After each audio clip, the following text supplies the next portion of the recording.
Accra gets busy on this frequency. 92.7 3 FM.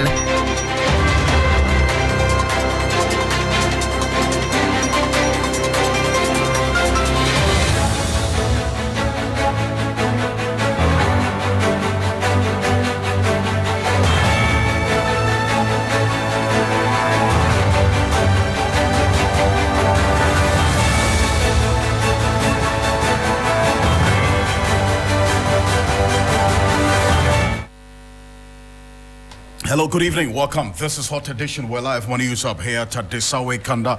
Also live on 3FM 927 on Facebook, Twitter, and Instagram. You can also watch us on 3news.com.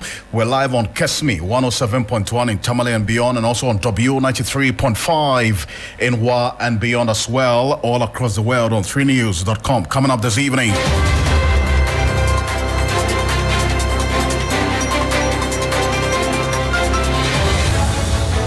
Less than 24 hours to the Asin North by-election, Inspector General Police Dr. George Ekufodampare orders all members of Parliament's bodyguards to hand over their weapons ahead of the polls tomorrow. But some MPs say they will defy the directive. They are not going to heed to the directive of the IGP to their bodyguards to hand over their weapons. In fact, this is something that is already generating some concern on the ground. Stay with me. We'll get you the details of an engagement the police hierarchy had with the leadership of the political parties and the Electoral Commission ahead of the by-election in the Asin North constituency tomorrow. Also this evening, fuel shortage looms as a nationwide strike by fuel tanker drivers begins in earnest. We'll hear from LPG Marketers Association as they call for urgent interventions by government to avert any such shortage. We'll bring you details of that as well, plus the latest in business, sports, and entertainment coming up for the next 60 minutes here on Hot Edition on 3FM 92.7. I am Alfred Ocansey. Welcome.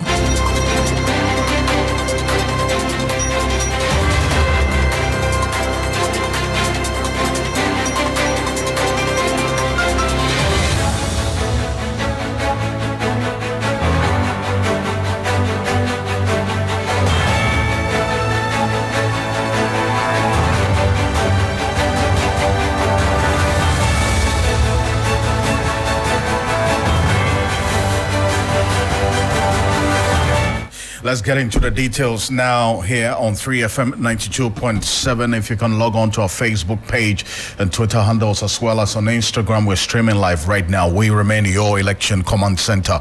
Now, the Inspector General Police, Dr. George Ekufodampare, has directed all bodyguards of members of Parliament and other state officials who will be in the Asin North constituency in the Central Region for Tuesday's by-election to hand over their weapons. Yes, according to the IGP, they are not to carry such rifles with them unless they have authorization to do so. So they have to hand over these weapons in less than 24 hours to the post. Now, the directive comes after a crunch meeting between the leadership of the Ghana Police Service and the political parties, as well as the Electoral Commission of Ghana. Earlier today, the IGP, who led the police at the meeting, issued a directive to the bodyguards immediately afterwards, asking them to submit the weapons to the armor of the nearest police station within the Asin North constituency. Also, alternatively, they are to submit the weapons to the Police Election Command Center at Asin Breku. We understand there will be punitive actions against anyone who disregards this instruction by the Inspector General of Police. Now, what we're hearing is that already some members of Parliament are saying that they're not going to adhere to that directive. So the order has not gone down too well with some MPs. Member of Parliament for the South Dye constituency, Roxy Nelson Tafiamekpo, who describes the directive as unlawful, says him, together with his other colleague MPs, will defy the directive by the IGP to their bodyguards to hand over their weapons. The IGP has no power to do what he has done. He has no power to do what he has done because bodyguards attached to MPs are part of their conditions of service. The IGP has no power to vary the conditions of service of a sitting member of parliament. In the same way, he has no power to vary the conditions of service of a superior court judge in this republic. So he is intruding into an area where he has no mandate to operate. It is not a favor to give a member of parliament security with a weapon. It's not a favor. It is part of the conditions of service under Article 71 of the Constitution, that members who are office holders under that provision ought to be granted certain conditions of service, and being granted a policeman with a weapon to at all times protect and guard you in times of difficulty is part of the conditions. So for him to simply issue a statement and say that bodyguards to members of parliament should surrender their weapons to the nearest police station is unlawful and is unconstitutional. I want to ask the IGP whether he was in this town and saw MPs with their bodyguards at the MPP's rally yesterday at Asimbreku. Whether he saw it. Every single MP had his bodyguard with his gun. So we are so concerned by the conduct of the IGP. That is the only thing we are concerned about. But this is the eve of election, and this is taking effect from today. Yes, but we speak of the conduct of the IGP in these elections. For the first time, I think, in the history of the police service, IGP is conducting a half screening in a constituency that is witnessing by-election.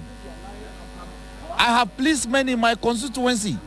Even if their vehicle breaks down, they ask me to fix it, to help them to fix it. I buy lorry tie and fix engine for the Ghana Police Service in my constituency. They have no resource to conduct health service or health screening. So where did the IGP get the resource to mount health screening for nearly 300 villages and towns in Asin North? What do you smell? I smell connivance. I smell the police service being used as an accomplice to help the MPP win this seat. Because you see, it's been raining for the past 3 or 4 days. And I've encountered policemen, some to know me very well. And they tell you that, Charlie, we've been deployed to go to houses and bring the people to come in so that their health indexes can be checked. And we are told to tell them that the president says we should come and check your health. These are matters we'll be interrogating ipso facto tomorrow. But coming back to the substantive matter, we want to tell the IGP that our security men will not surrender their weapons today or tomorrow. We will not do that. Your chairman has agreed in that, they will all abide by this. And if you as MP... I think my chairman is wrong. Because these are... You see, I am not giving the security with a weapon as a favor. If it is a favor, it is not part of my conditions of service. I will agree with my chairman. But to see that I have come to Asinfos where the security matters are at a heightened level, that my security should walk alongside me with a baton, with a stick in hand, that amounts to varying my conditions of service to my detriment. You do not trust the Ghana police to give you the top-notch security that the IGP is insisting will be given to everybody. I think the IGP the directive should be to policemen who, for one reason or the other, find themselves in the constituency, not on official duties, but who have been assigned weapons, to surrender them. But where policemen who are in the constituency on an official assignment. So what the IGP has done amounts to the fact that even bodyguards to the Speaker of Parliament should also surrender their weapons. Because he's attacking the entire Parliament. That is what it means. So I am saying that he has no power to do what he has done. And as a member of Parliament, I think that we must take this matter up, not today, not tomorrow, but when we return to Parliament after all these events, and ask the IGP where he got his power to do what he has done. Would you be dragging him before the House if need be? I will not be I would not be surprised if we take a decision, even as a group of young MPs, to summon the Interior Minister to interrogate this matter. Because I insist that the directive amounts to varying my conditions of service to my detriment. And it is not lawful, it is unconstitutional. He cannot do that. In the same way, he cannot vary the conditions of service of a Supreme Court judge, of a Court of Appeal judge, of a High Court judge. He can't do that. It is not a gift, it's not a donation, it's not a privilege. It's part of the fact that we... Well, so that's Nelson Roxon Dafiamepo, who is Member of Parliament for the South Dai constituency. They're talking in a very, very, very upset, not too happy about the directive by the Inspector General of Police to members of Parliament in the area. I'm talking about the Asin North constituency, to ask their bodyguards to surrender their weapons ahead of the by-election tomorrow. He says that is unconstitutional. The Inspector General of Police has no such powers to do so. Now, stay with me here on your Election Command Center. Let's cross over live to the Sin North constituency, and my colleague Eric Mayonagbeta, together with Komla Kluchi, they've pitch camped at various areas in that constituency just to bring you all the details and exclusive interviews as well. But he sat through this meeting that the IGP had with the political parties and the Electoral Commission as well. Eric, thank you for connecting with us. What more do we know about that meeting that ensued earlier today and the concerns by the political parties during that said meeting? Right. So, Alfred, like you've been hearing, since they began meeting a little over 1 hour, 30 minutes, that meeting has officially ended now. That's by way of confirmation that the meeting is no longer in progress. But quite a number of things came out of that meeting, amongst many other things, concerns from the political parties as to exactly what the modus operandi of the officials of the Ghana Police Service would be in handling the by-elections in the Asin North constituency. I must mention that in terms of the hierarchy of the police, the top echelons, from the very first individual in terms of policing in the country to you name who, are here in the Asin North constituency ready to supervise everything that would transpire tomorrow. And it was at the behest of the Inspector General of Police that meeting was called yesterday. And amongst many things, the one group which was quite pivotal in a lot of the demands and the protocols as to what would be followed tomorrow was the NDC. And so in terms of appearance and identification of police personnel, they raised that concern and it was addressed for them. And so amongst many things, the expectation according to the NDC, and I must mention that the media was not allowed to be in that meeting, and so it was the account of the NDC and the NPP, which gives us confirmation based upon the statement that we've been seeing on the back from the police, which has given us these clear indications as to what will be done tomorrow. And so, amongst many things, identification of police personnel will be on embroidered name tags to their shirts. And so they are not looking for tags that will be hanging in the necks of the police officers, but the names embroidered in their uniform. And that appears to have been agreed upon by the Inspector General of Police. And so that's one. The anti-robbery squad who carry out operations, and pictures and images have come out in the last few days with some police officers with dreadlocks, with tattoos and the likes. They are positioned with the anti-robbery squad and they carry out very distinct operations. There's been assurance from the Inspector General of Police, according to the NDC, that that unit will not play any role whatsoever in the election process tomorrow. And so there will be no individuals in masks and CID officials, none of that. Plainclothes police officers will not be seen. It will just be uniformed police officers with their names embroidered in their uniforms that will be seen handling the election process. In terms of the handling of weaponry, the IGP, according to the NDC, maintains that Asin North has been declared a weapon-free zone. Essentially, there's no tolerance for the possession of firearms by any individual, be it the police, the anti-robbery squad, and even bodyguards of district chief executive ministers and the likes. The concern is that they do not want to see individuals possessing firearms, and anybody with firearms will have to surrender them to the police to ensure a smooth and transparent process. And so those are top of the line items, particularly for the NDC, which has been addressed, and from there they are expressing confidence in the election process and the police in itself to carry out a transparent exercise tomorrow, Alfred. Right. Now, there was also that concern that you raised briefly about the issues of identity as well. Now, do you, from your period of staying in the constituency, seen any of these members or the personnel of the anti-robbery squad still in the constituency, regardless of what the IGP has said, that they are not going to play any role tomorrow? Well, the police have been here in their numbers. The anti-robbery squad have been present, and the indication we get is that they're carrying out operations that is different from the election.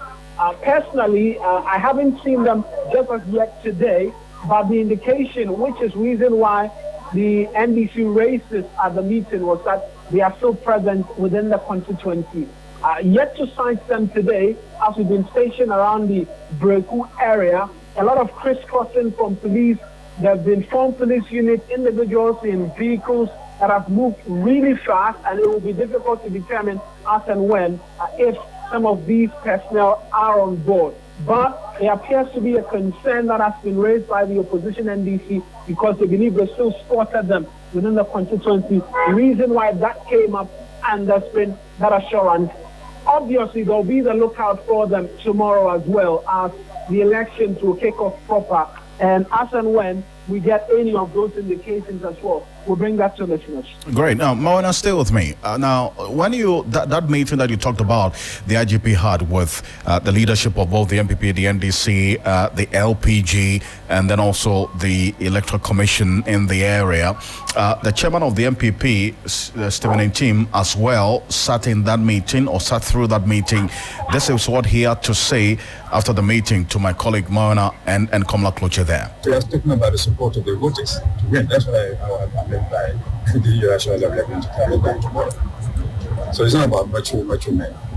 No, I'm not talking about metro men. I mean party security. Are we going to see party security working alongside police come tomorrow from MPP? Yeah, we are full pledge to that. Yes, we are going to work in tandem with the police and all other security agencies that will be present in the election rounds. We speak with confidence. Our government has delivered. The president has delivered. And we have campaigned very effectively. So I see no reason why there should be surprises tomorrow as to the MPP carrying the day. We are going to win. NDC was given the chance to run the constituency. They messed up lies and all that. The people have lost confidence in them. They were exposed. Somebody who was not permitted by law to contest here. They condoned and connived with him to contest. He became the MP. So we are here to right the wrong. Well, so that's the national chairman of the NPP, Stephen Ntim, there. This is Hot Edition on 3FM 92.7. We're also live on Kesme 107.1 in Tamale and beyond. If you're in Wa and beyond as well, this is W93.5. Also all across the world on 3news.com. We're live on Facebook now at 3FM 927. We're showing you some pictures of what's happening in the Asin North constituency. If you go on our Facebook page right now, we're showing you some pictures and some videos we've received over the period of what's happening in the Asin North constituency ahead of the by-election, a crucial by-election tomorrow. My colleague Eric Moyonegbeta is in the constituency together with Komla Kloche and also William Evans Income. We've deployed all the strong men from the Election Command Center here across all media journal platforms to bring you everything you need to know about the by-election before, during and after that crucial by-election in Asin North constituency. Mana, now you've been talking to the various parties as well. Now, beyond this meeting and the issues that came up, what are some of the issues they've been talking to you about ahead of tomorrow?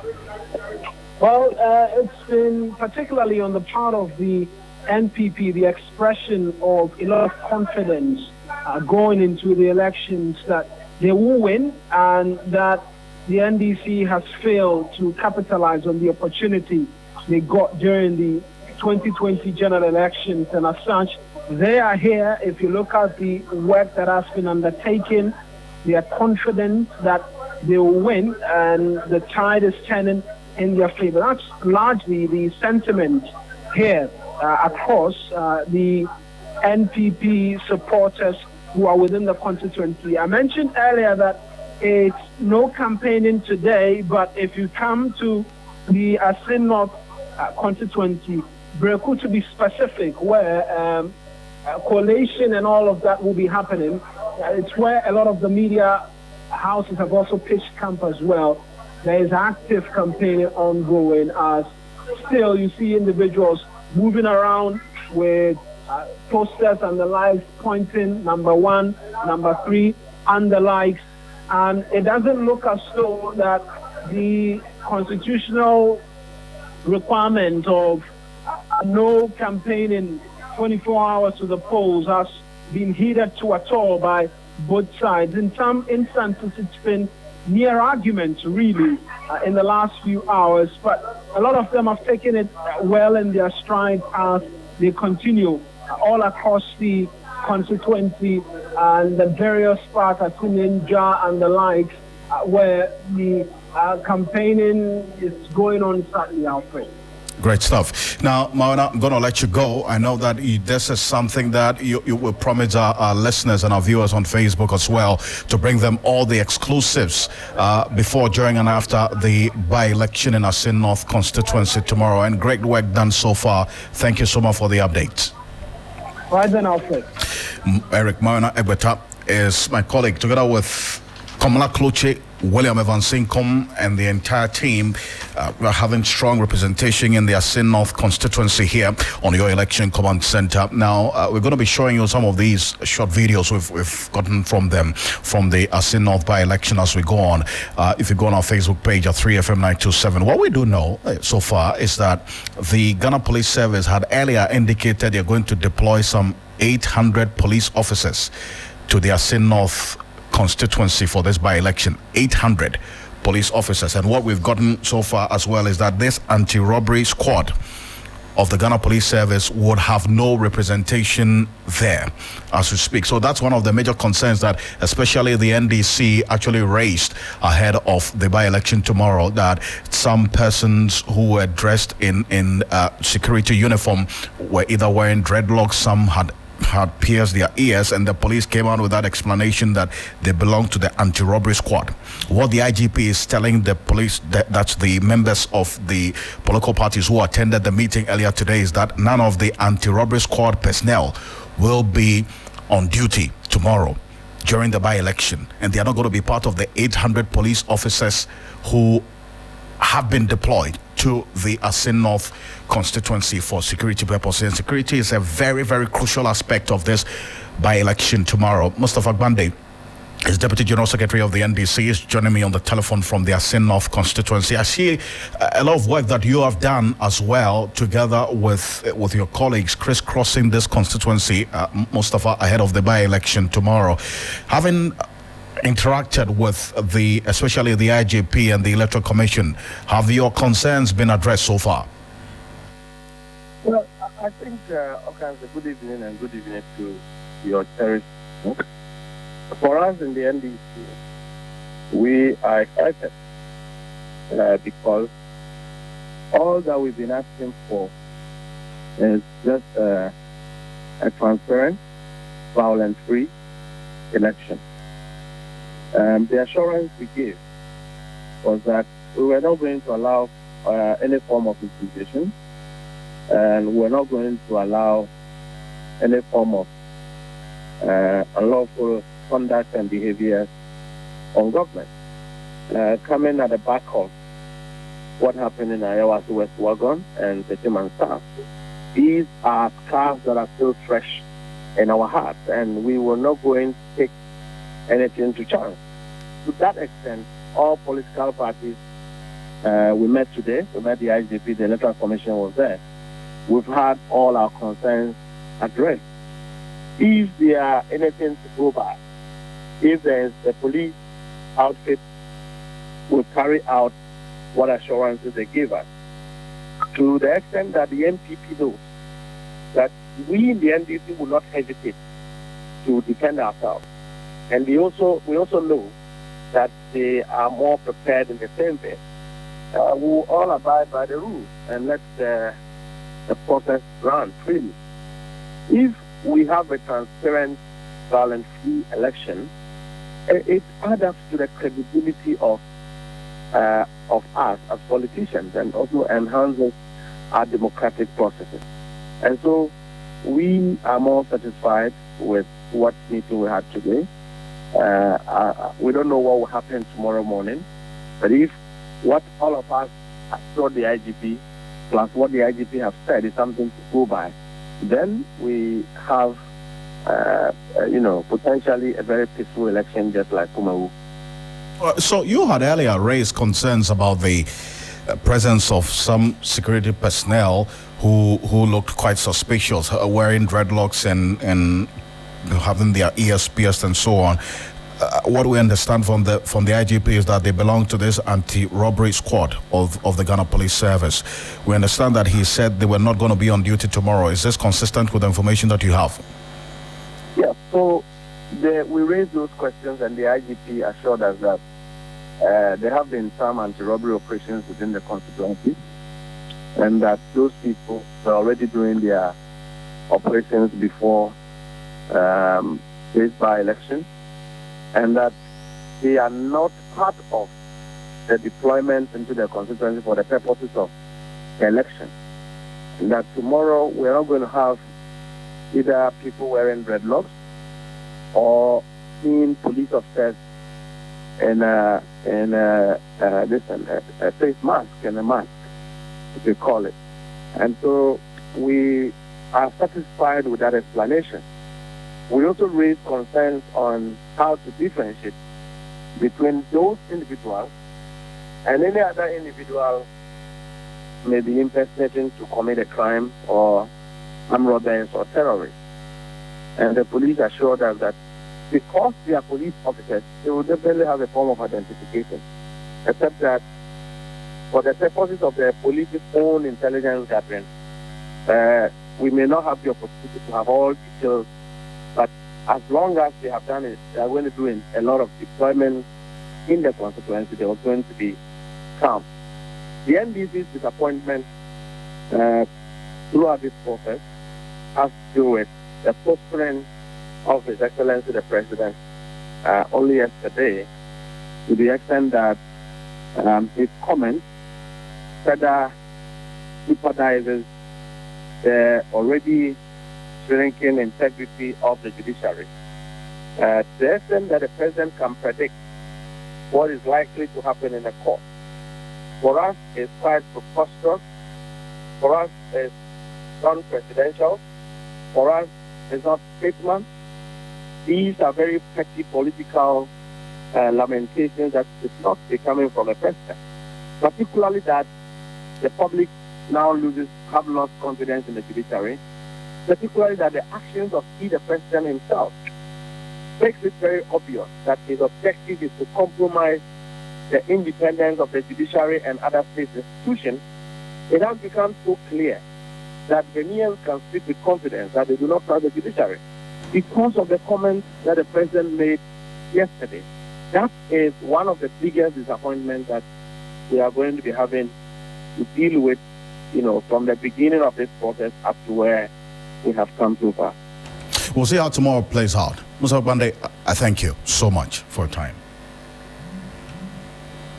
Musa Bande is Deputy General Secretary of the NDC. Now, let's still stay with the Asin North constituency because this is crucial. And also, Henry Nanabuachi is the national organizer of the New Patriotic Party. He is also joining me on the telephone from the Asin North constituency. They've been there as well for quite a while. Mzanabache, thank you so much for joining us on Hot Edition on 3FM 92.7. Now, you also monitored the meeting, and I'm sure you were there as well with the IGP together with the NDC and then also the Electoral Commission, where the issues that you had raised ahead of tomorrow addressed at this said meeting. Thank you very much, my brother. Yes, I think it was a very good meeting. I mean, we had a congregation of all the top hierarchy of party leadership, both MPP and NDC. We, in the meeting, the EC was also present, and then the top hierarchy again of the Ghana Police Service also present. It was a well-moderated meeting, friendly exchanges, and afterwards we exchanged pleasantries, and the police assured us that they have put in place measures to achieve top-notch security. So we are happy. We also pledged our support to the police and then to the entire people of Asin North that we are also going to conduct ourselves very well. The NDC also did the same, and afterwards we concluded. So the meeting was good and it was healthy. I mean, we are expecting incident-free elections. In my concluding remarks on behalf of the New Patriotic Party, I mentioned that for we, the political actors, we came to meet Asin North in peace, and it is the expectation of every well-meaning Ghanaian that we leave Asin North in peace so that they can go about their normal businesses in peace. So yes, for political parties, I mean all of us, this is a national elections being conducted in one constituency. So you have everybody who matter when it comes to MPP and NDC in the constituency. Yesterday, His Excellency the President himself was there to address the mammoth rally that climaxed our political event.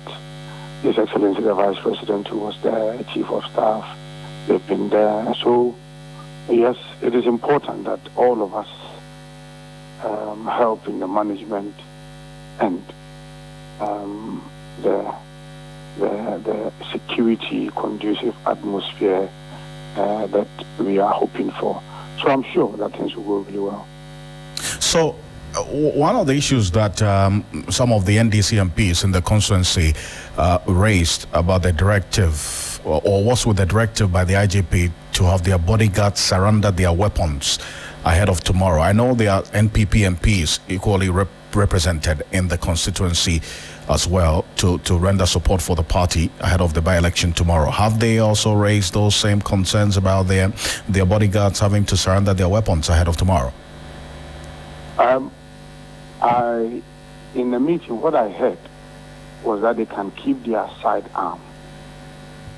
What they have to surrender is the bigger rifles. You're talking about the AK-47 and the other bigger guns. So that category of weaponry, they have to leave it with the police at the various police stations. They will go, they will take registry of all of these weapons, and then they will keep it in their armory. And in fact, they made mention that when you are coming from Accra because of highway travels, you can have these bigger guns, right? But then immediately you get into the constituency. In their view, they have provided way too much and adequate security. So in their mind, it will not be proper for anybody to come with a sidearm and then also to be holding onto a bigger rifle. So when you come in, then you just have to surrender the bigger rifle.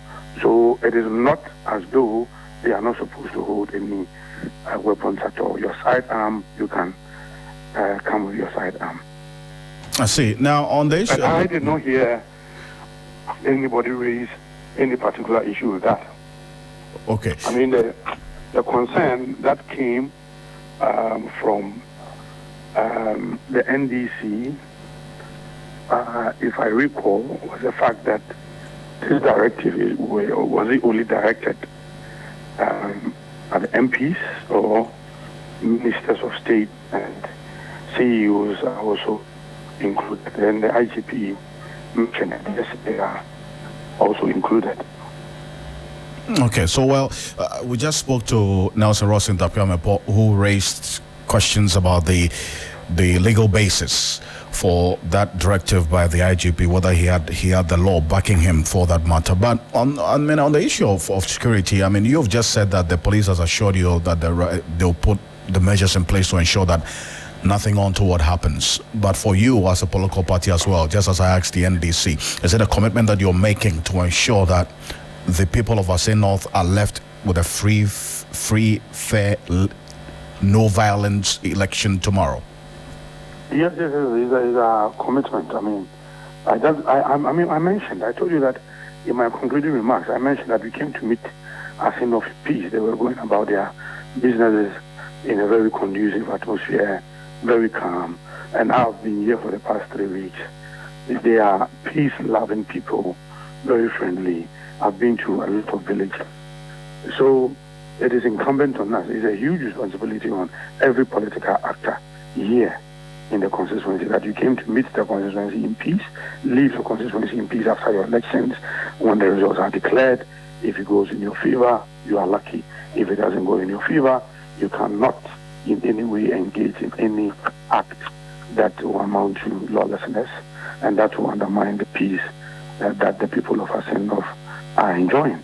We cannot. So it is we give them our fullest support and our full endorsement to whatever they are doing, that we are with them. If they need any assistance, the top hierarchy of the party will be there to assist them.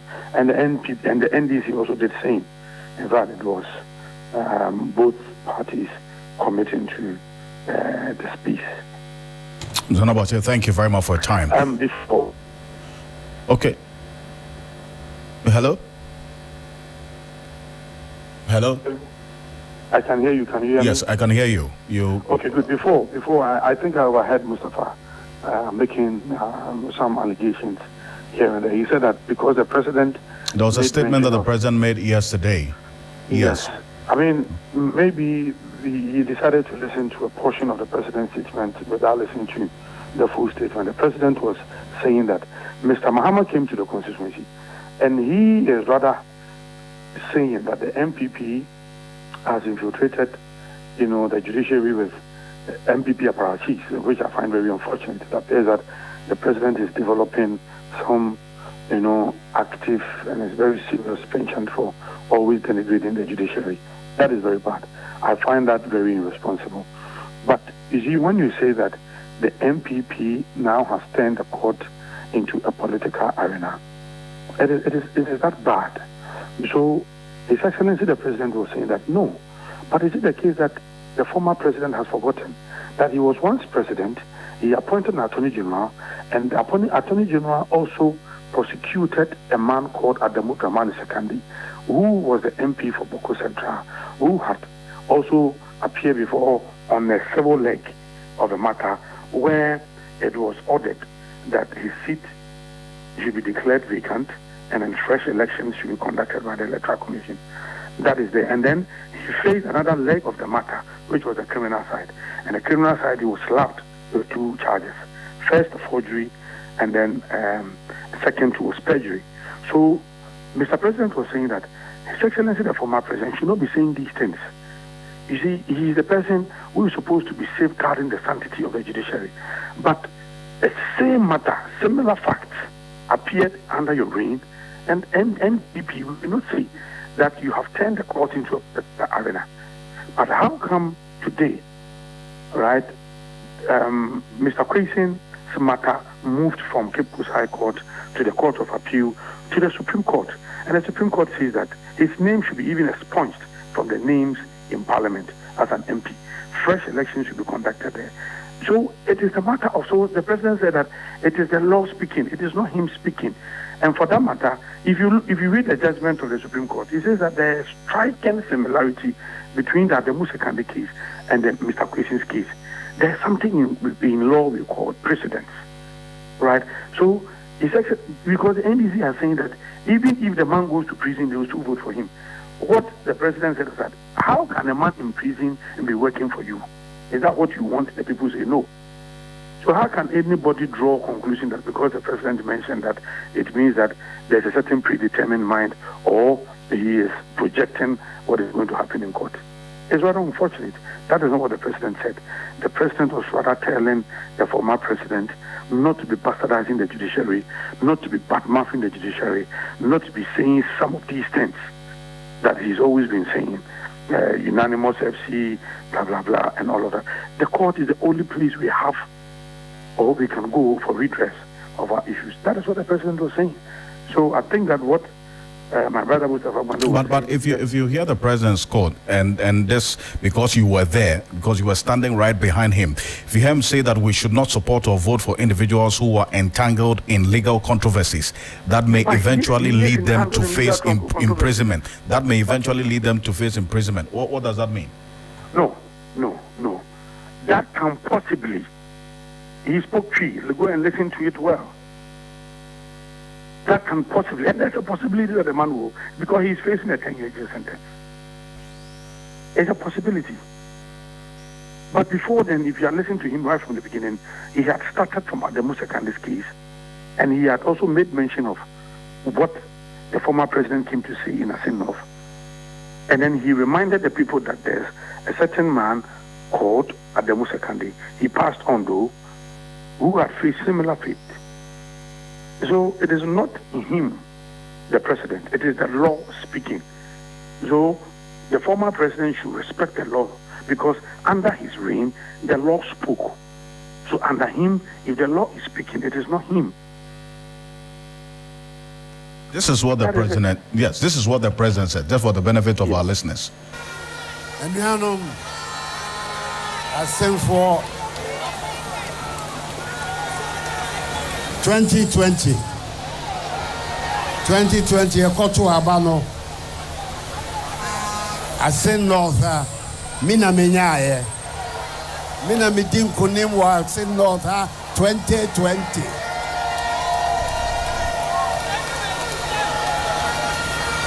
Then I'm saying, skirt and blouse, Bermu, and a MP Nukodi baby. A free sabra no besine. Munya hu asoda court nsem kwa salamu peno eno na here court nsem ye to aba ye mp ani e pe court nsem ye mp obi anfoso obi a eni ne ho ono ne Charles Opoku na ebra babio se ubenya kwan ayi obi foforo aba na Mampenyin dada Yura Mahama or say senior politics I can be a court for Akawo Mr. Kwesi, so I can banisa. So that is just for, and indeed the translation is you put the meaning to the fact that there is no way I think that you have not even played the full game, but then maybe because of your time. Because if you had gone further, you would have even put more clarity to it. Because I was, as you rightly stated, I was just positioned right behind him, but maybe because of your time. So he started from that point. That Mutu Abamani, that is, ever since you voted for this man, I mean, he's always been in court. Is that what you want? Is that the case that you want to have an MP who is entangled with legal matters and he's always before the law court? Is that what you want? The people, boldly declared, no, that is not what we want. But then if you had played the full tape, he spoke for quite a while on that particular matter, but maybe because of your time. So at no point did he declare that because of A, B, C, D, Mr. Wilson is going to go to jail. So for that matter, people should not vote for him. He brought in the issue of Adamu Sekande Dramani. He brought in the fact that, so that is what he was starting to say when you cut the tape, that the former president said that he turned the court into legal arena. Then he began explaining, and then unfortunately, maybe because of the time, he cut it. Listen to the so that is not what the president said. And we have eyes and ears. In fact, we're keeping the steam on this particular issue and the concerns that have been raised about it. But this is something that we're going to be getting into a lot more. But thank you. I know you have to run as well. Thank you so much for speaking to us here on Hot Edition. And that's Henry Nabwachi is the national organizer of the NPP. Now, for the benefit of our listeners, our viewers on Facebook, if we go on our Facebook page at 3FM927, that video is there. The president spoke Chi, but the interpretation of it clearly is where the concerns have been raised by both the NDC MPs and some lawyers as well, concerning how this could impact on the case that is yet to be determined by the court of law. Aneka Mensah-Brampa is here with the latest in the world of business. 12 minutes to the top of the hour 6. Aneka, what's the latest? Hi, Alfred. So we are following up on the directive from the Bank of Ghana asking the Association of Bullion Operators to pick up the pieces and gather their acts together. Well, the Association of Bullion Operators Ghana says its members are poised to carry out the directive given by the Bank of Ghana with immediate effect. Now, this follows the initial challenges with implementation of the orders from the Bank of Ghana on the usage of only armored bullion vans for the carting of cash in the country. President of the association, Alhaji Idi Smaila, stated that his outfit is collaborating with the banks to maximize the already available armored bullion vans to ensure the operations of banks in the country are not interrupted. Actually panic in the system because, if you are dealing with, you find yourself in a situation where you have fewer resources to execute bigger plans. Certainly and also it hits you at once. It comes to you as a surprise. Certainly you'll be panicked. So in this situation, we find ourselves in a confused state. The banks are running helter-skelter, just as we are also trying to satisfy their demands. But we have managed to calm their nerves down. For instance, like I said in my opening remark, if a bank originally was using 4 soft-skin vans, we try to manage 1 or 2 for him, for the bank, until we are able to mobilize enough resources to cater for their needs. I believe somewhere Bank of Ghana is also trying to support them with a few vans to be able to see to their daily needs. And that was president of the Bullion Operators Ghana, that is Association Ghana, Alhaji Idi Smaila. Now, the Ghana Cocoa Board says it has put measures in place to avert a possible ban on the country's cocoa by the EU markets. Legislation passed in December by the EU Parliament seeks to ban some commodities linked to deforestation, including cocoa. But in an interview, Chief Executive of Cocoa Board, Joseph Boahen Edu, said his outfit has established a robust system to allow for tracking of the commodity from the farm to the EU ports.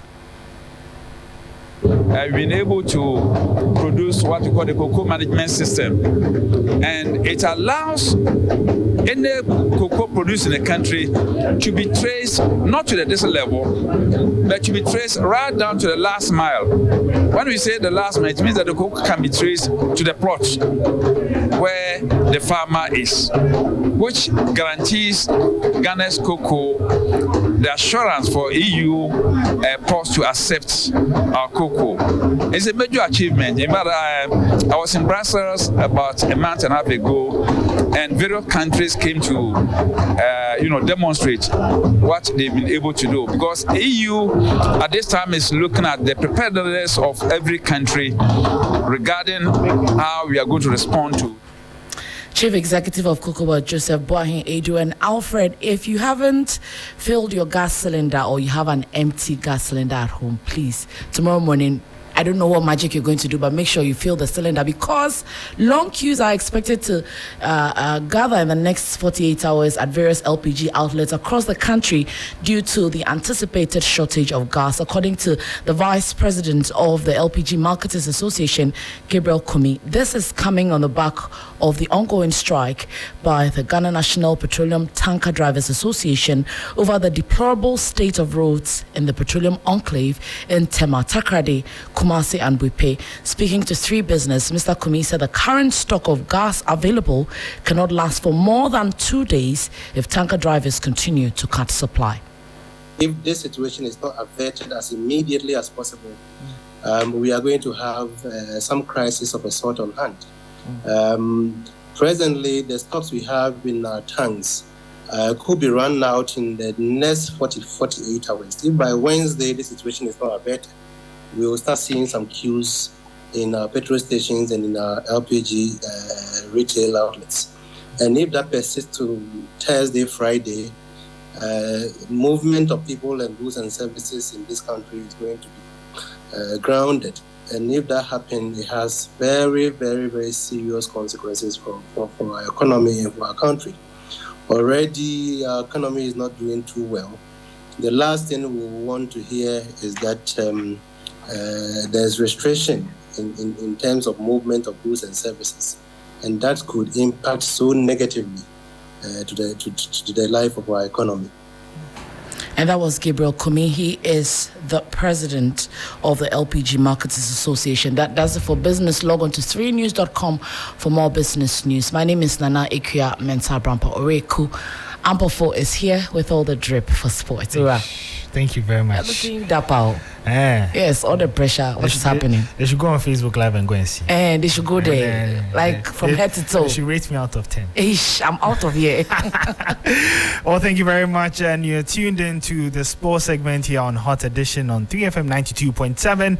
And Ghana are getting ready for their second group game at the ongoing Under-23 Africa Cup of Nations against host Morocco. Now, a win for the Black Meteors will see them qualify for the semi-finals of the competition. Head coach Ibrahim Tanko says that his team are ready for the game against Morocco. We have only today to prepare, and we cannot do too much. We have to do the regeneration so that we will be fit tomorrow. Yeah, we are looking forward to this game, and both teams have won their first match, and I'm sure that it's going to be a very good game tomorrow. Well, that was Ibrahim Tanko, who's the head coach of the Black Meteors. Remember, they beat Congo by 3-2 and currently top Group A. They face Morocco tomorrow, that's Tuesday. Now, the last time Ghana's Under-23 qualified for the Olympics game was all the way in 2004. Our deputy captain, Danlad Ibrahim, admits that the team isn't under any form of pressure. We are very prepared. As we won our first game, all of us won the first game. Probably it will be a nice game tomorrow, and for the players, we are very prepared, and also we are going all out for the game, and we know the outcome of the game will determine the qualification for both teams. So in camp, we are cool, no pressure. We are just coming out to give our best. And inshallah, what comes in, we give thanks to Almighty Allah. Well, to some tennis news now, and Carlos Alcaraz leapfrogged Novak Djokovic to number 1 in the ATP rankings. Now, Alcaraz outclassed Alex de Minaur to beat the Australian 6-4, 6-4 in the Queen's final to win his first grass court title and reclaim the number 1 ranking ahead of the Wimbledon tournament. The Spaniard has been speaking after his recent achievement and is excited. An extra motivation for me. Obviously, during the match, I'm not thinking about that, but it's an extra motivation for me, to go into the final with extra energy, and I'm gonna go for it. Obviously, being a top seed at Wimbledon, being number 1 for me, it's still a dream, and. It's something that I work on, to recover the number 1. I think Novak and I, we are having a beautiful fight, for the number 1, and I'm gonna go for it. And yeah, it's been crazy for me to be top seed in Wimbledon. That was Carlos Alcaraz, and that's the note on which we'll be wrapping up the sports segment here on Hot Edition. My name is Ore Kwampafo. Up next on the bulletin is entertainment with Akofa. Thank you very much, Uriku. You're still locked on 3FM 92.7 and coming up on the entertainment segment here on Hot Edition. 10 years ago, Bubune represented the people of the Volta region in the 2013 Ghana's Most Beautiful. As the search for the new GMB Queen begins, the affable Queen has advised contestants to be humble and adhere to the teachings of the instructors. The entertainment caught up with Bubune at the Accra auditions. I still remember, like it's still fresh in my mind. When I came, all these places were filled. Only Volta region were about 50 people, so I can remember everything. The butterflies flying through the tummy and all that. So it's an experience. Even the audition is actually a training ground. Trust me, because you see other people, you communicate with other queens, you start learning from here. So it's quite a journey. Yeah. And I mean, going through the entire journey, through to the finals, what are some of the things that you picked that, have helped you till now? One thing I always remember is that you leave who you are aside, come in as a fresher, open yourself up to new things, learn, listen, obey rules and regulations in the house, and then go by the teachings of your chaperone and any other person that want to equip you for the stage. That was what kept me throughout. And humility is key. Yeah. One thing you can't let go when you are inside this budget is humility. Yeah. From the gate man back to the stage, to the judges, you need to be humble. You need to show it, because this crown is not an ordinary crown. When you have it, it's going to go with humility. Yeah. You're going to meet people. So if you don't have that, I don't think you should be here. I mean, talking about the crown and what it comes with, what are some of the doors that this crown opened for you that have built you to this level? Great doors. When you just walk into an office, you introduce yourself and you just add Ghana's Most Beautiful. That's it. That is it. Beautiful young ladies come out to audition. What do you have to tell them? You have to be humble. Yeah. You have to be. That's the number one thing, because if you're not humble, you won't listen to the teachings, you won't listen to anything. If you're filled or full with yourself, when you come here, you can't stay. You will go. Yeah. And you have to be able to cope with one another, because... And before I go, the 23rd edition of the BET Awards took place over the weekend at the Microsoft Theater in Los Angeles, California. Tagged as culture's biggest night, the evening celebrated hip-hop's 50th anniversary and featured a tribute performance to the late Tina Turner. Here are some highlights from the event. Instituted in 2001, the all-prestigious Black Entertainment Television Awards, BET Awards, honors African Americans and other American minorities for their work in acting, music, and entertainment. The Microsoft Theater in Los Angeles, California, hosted the 23rd edition of the awards on Sunday night. Top-notch musicians, promoters, and entertainers attended and presented awards to deserving personalities. The BET Award goes to... Burna Boy! For the fourth time, Nigeria's Burna Boy picked up the award for Best International Act, making him the most awarded person in the BET Awards Best International Act category. This Mama Burna right here, y'all. Thank you very much, BET. Thank you, Africa, because that's the constituency for which we got noticed in the first place. The message from Burna, I believe, would be that every black person should please remember that you were Africans before you became anything else. Ghana's only representative in the nominations, Kamido, lost out to the Viewers' Choice Awards Best New International Act category to Cameroonian singer Libianca. There was no dull moment at the BET Awards as audience jammed to stunning performances from artists across the world. One of the major highlights was Davido's performance.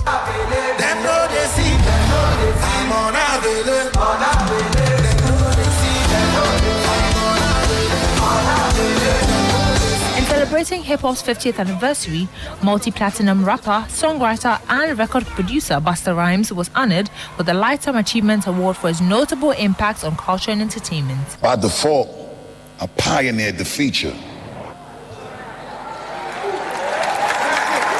because it's just a magic that we have. I just am grateful that the blessing that has been bestowed upon me and this gift that I've been given, And this fire that continues to burn as a passion in my soul that allows me to get in any situation from the stage to collabing with whoever and making sure that I am far from the weak link, because I enjoy walking away from a situation saying, I bust. And that'll be all the entertainment news here on Hot Edition, powered by 3 Entertainment.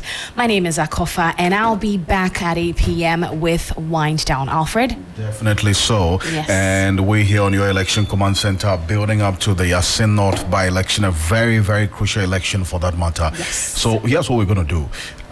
Today at 8:15 p.m., we will be on Twitter. We have a Twitter space conversation on the TV3 GH, that's TV3 Ghana on Twitter. On Twitter. So that Twitter space conversation on the Yasin North by-election will be hosted by Martin Esiedudate, and I would also be part of the conversation. Yeah, you'll be a speaker. You'll be a speaker. with Eric Mauna and Komla Kluchi as well, who are both in the constituency already.